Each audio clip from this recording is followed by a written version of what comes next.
முதல்ல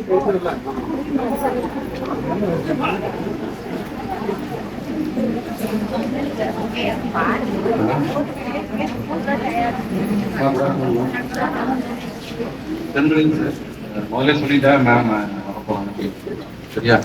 10 minutes அவங்க உங்ககிட்ட பேசணும். எதுக்காக வந்திருக்காங்கன்னு தெரியும் உங்களுக்கு எல்லாருக்கும். கரெக்ட். சரியா? பேசிக்கலாம். ஓகேவா? அனைவருக்கும் வணக்கம்மா. தர்மபுரி பார்லிமெண்ட் கேண்டிடேட்டாக தர்மபுரி பாராளுமன்ற தொகுதியில பாட்டாளி மக்கள் கட்சி சார்பாக மாம்பழத்தில் தெரிவிக்கிறேன். நான் இந்த பகுதி புதுசு கிடையாது. நிறைய முறை எல்லா மாசத்துக்கும் ஒரு கடவுள் மருத்துவர் அன்புமணி இங்க எம்பியா இருக்கும்போது வந்துட்டாருங்க. இங்க ராஜாப்பேட்டையில தான் நாங்கள் தங்கியிருக்கோம். எங்க வீடு அங்கதான் இருக்கு. சொந்த வீடு தான். நான் இருக்கோம். எனக்கு 3 பொண்ணுங்க. எனக்கு கல்யாணம் பொழுதெல்லாம் இருக்காங்க. இந்த பகுதியில நான் அதிகமா வர்றதுனால நிறைய பிரச்சனைகள் எல்லாம் கேட்பேன். லேடிஸ்லாம் இங்க எல்லாமே சொல்லுவாங்க, என்ன கட்சிக்காரங்க இந்த மாதிரி தண்ணி பிரச்சனை. முதல்லலாம் வாட்டர் கடை பிரச்சனை தான் சொல்லிட்டு இருக்காங்க. ரொம்ப இதுதான் கணக்கு மோசமா இருக்கு, அது நிறுத்தணும். அது இல்லை, இப்போ தண்ணி பிரச்சனை தான் சொல்றாங்க. அதான் எனக்கு கஷ்டமா இருக்கு. அந்த பிரச்சனையே மறக்கடிக்கிற மாதிரி இது ஒரு பெரிய பிரச்சனை வந்துருச்சு, குடிநீர் பிரச்சனை. சரி, ஏதாவது ஒன்று பண்ணணும். நாங்க பேசுவோம்.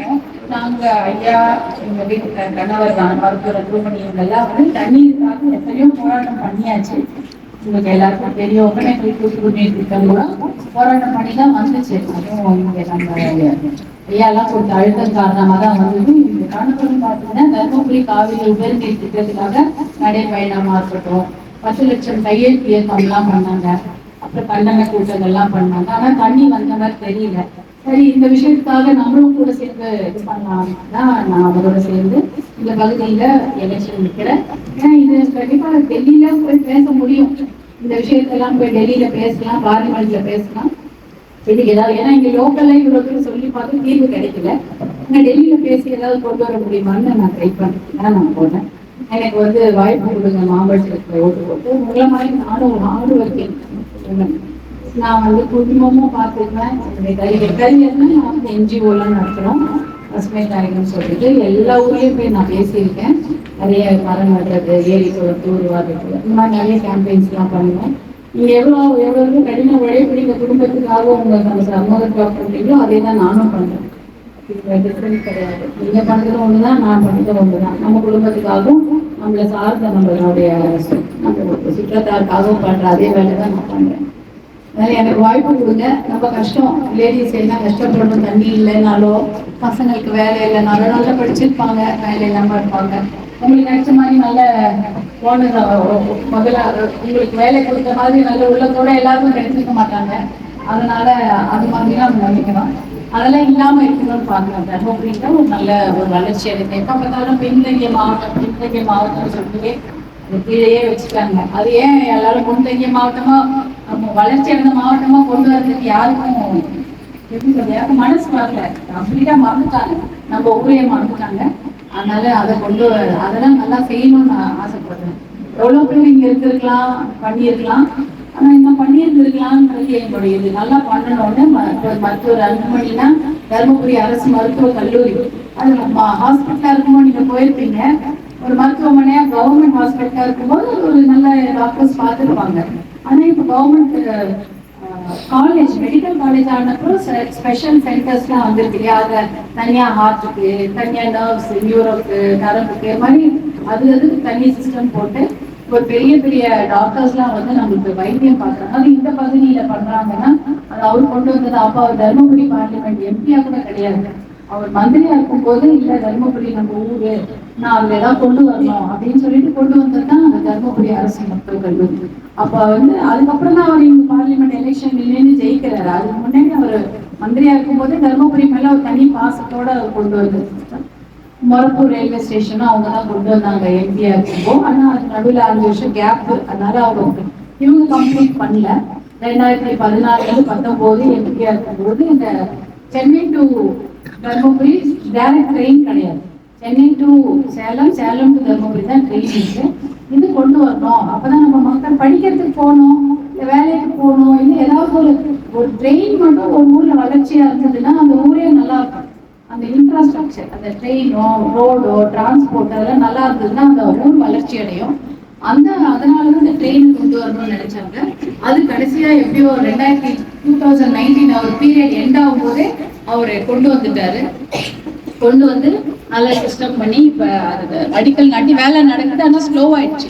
அதை முடிச்சோம்னா இன்னும் தர்மபுரியை பொறுத்த வரைக்கும் அதோடைய பொருளாதார வளர்ச்சி நல்லா இருக்கும். இந்த மாதிரி நிறைய திட்டங்கள் இருக்கு. தண்ணீருக்கான திட்டங்கள், குடி தண்ணீருக்கு பாசன திட்டம், யாருமே தண்ணிக்கு என்ன பண்றதுன்னு ஒரு திட்டமே கிடையாது. ஏதோ ஒண்ணு அப்ப ஏதாவது கேட்டா குடிச்சு முடிச்சிடறாங்க. அப்படி கிடையாது. டேங்க் கட்டுவாங்க. தண்ணி எப்படி வரும்? டேங்க் மட்டும் வச்சுட்டு என்ன பண்ணும்? தண்ணி இல்லாம டேங்க். அதனால அந்த தண்ணி கொண்டு வரணும். அதற்கான திட்டங்கள்லாம் நிறைய வச்சிருக்கோம். இவரே போய் சர்வே பண்ணி எடுத்துட்டு வந்துட்டார். 14 பாசன திட்டங்கள். அந்த திட்டங்கள்லாம் செயல்படுத்தணும். எனக்கு அதுக்கு ஒரு வாய்ப்பு கிடைச்சிருது. இந்த போட்டு நான் இங்க போட்டி போடுறேன். அதெல்லாம் செயல்படுத்தணும். ஒரு திட்டம் செயல்படுத்தினா கூட 10,000 ஃபேமிலி அந்த சுத்தி நல்லா டெவலப் ஆகும். விவசாயம் பண்ற குடும்பம் அதுல ஒரு திட்டத்தை பண்ணாலே அப்போ 14 திட்டம் பண்ணாலும் எல்லாமே எவ்வளவு பேர் பயன்படுறாங்க. எனக்கு அதுக்கு ஒரு வாய்ப்பு கிடைச்சிருக்கு. நீங்க எல்லாம் எனக்கு சப்போர்ட் பண்ணணும். நீங்க எல்லாம் எனக்கு போட்டு ஜெயிக்க வச்சீங்கன்னா அந்த திட்டங்களை கொண்டு வரதுக்கு நான் கண்டிப்பா போராடுவேன். 100% ஹார்ட் ஒர்க் பண்ணுவேன், கடுமையா உழைப்பேன். மந்திரியாருக்கும் கொண்டு வந்தார். அவர் மந்திரியா இல்லாம இப்ப 20 வருஷம் ஆயிடுச்சு. இன்னும் அது ஓடுது. அதுதான் ஒரு திட்டம்னா அவங்க இருக்கிறவங்க இல்லையோ அந்த திட்டம் தொடர்ந்து ஓடணும். அந்த மாதிரிதான் இருக்கணும். அந்த விஷயங்கள்லாம் கொண்டு வந்தாங்க. ஆமா, தொப்பூர் கணவாய் ரோடு எல்லாருக்கும் தெரியும் எவ்வளவு ஆக்சிடென்ட் நடக்கும்னு. அந்த ரோடு ஆக்சிடென்ட் நடந்துட்டே இருக்கு. எதுவுமே யாருமே பண்ணல. இப்ப ரீசெண்டா ஒரு கார் கூட எரிஞ்சு போச்சு.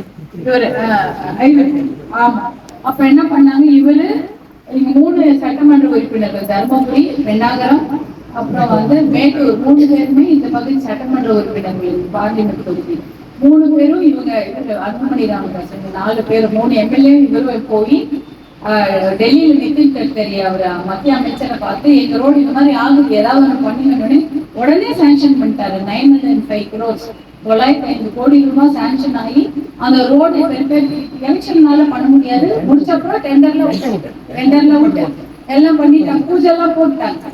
முடிச்ச உடனே வேலையை ஆரம்பிச்சிட்டாங்கன்னா ஆக்சிடென்ட் எல்லாம் குறையும்.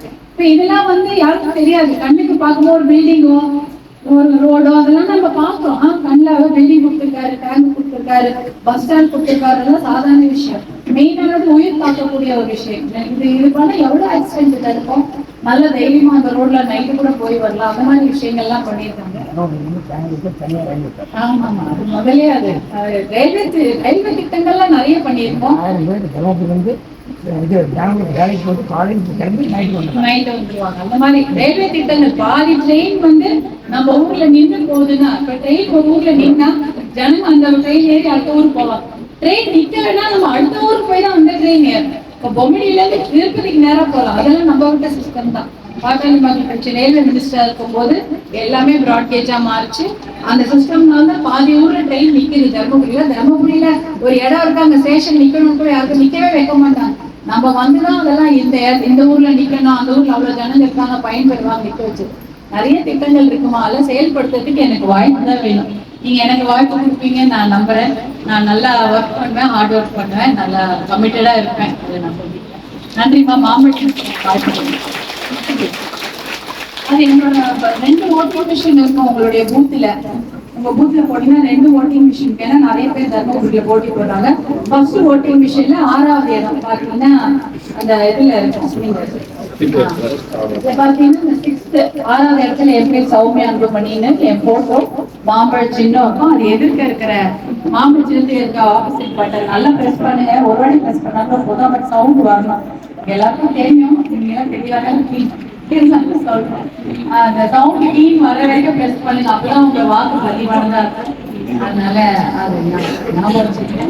நீங்க போடுற ஒவ்வொரு வாக்கும் நம்ம ஃபியூச்சர் பார்க்கலாம். ஏன்னா நல்ல திட்டங்கள் இன்னைக்கு பிரச்சனையை சால்வ் பண்ணது இல்லை, வருங்காலத்துல பிரச்சனையே இல்லாம இருக்கணும்னு தான் நாங்க திட்டம் போடுறோம். எனக்கு வாய்ப்பு கொடுங்கம்மா. நன்றி.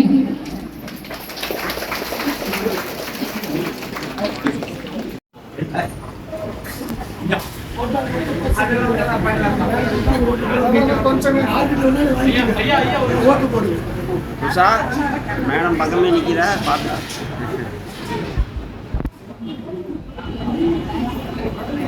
ஓடி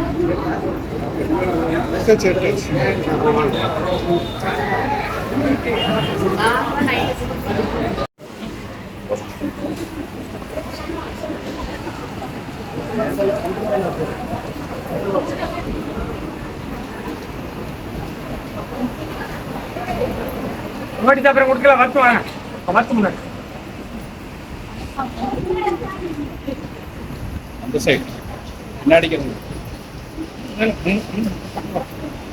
இன்னும் கொஞ்சம் முன்னாடி